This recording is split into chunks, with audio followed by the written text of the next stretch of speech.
i vores gader! Ingen racister i vores gader!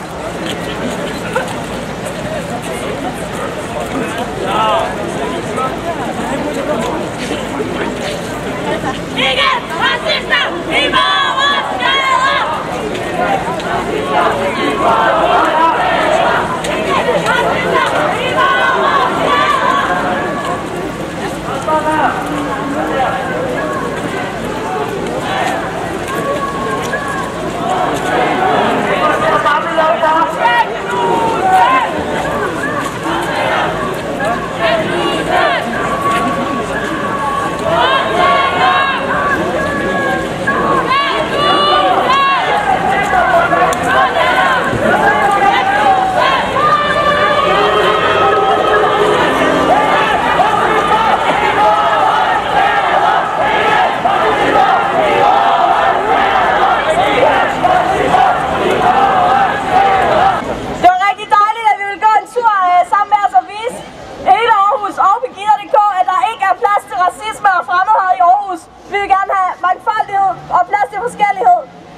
Krig og terror.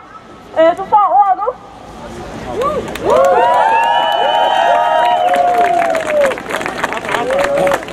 Dejligt med noget lys. Ja, goddag, kære aarhusianere, kære demonstranter. Det er rart at se, at I har mødt så mange frem i dag. Vi er her, fordi vi ikke er bange for forskellighed. Vi lader os ikke skræmme af sindssyge fundamentalister eller af ubegavede nazister og racister. Frygten den breder sig i samfundet, og det er de usunde og de usympatiske kræfter, der profiterer af frygten. Desværre er politikere og presse kommet til at bidrage til, at frygten breder sig. Derfor er det nødvendigt, at vi protesterer i dag, fordi det giver plads til usympatiske organisationer som Pegida. Der er god grund til at fordømme terrorangrebet på Charlie Hebdo. Terrorangrebet var en forbrydelse. De dræbte var uskyldige ofre. Terroristerne var helt og fuldt skyldige. Der er ingen undskyldende omstændigheder. Så langt er sådan set alle enige.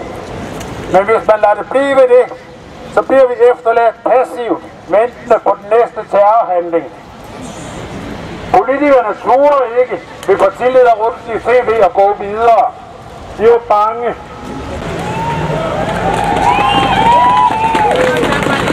Aarhus mod krig og terror har længe peget på, at Danmark med sin krigspolitik har bidraget til at skabe kaos og udbredt håbløshed og desperation i lande som Afghanistan, Irak, Somalia, Syrien og Libyen.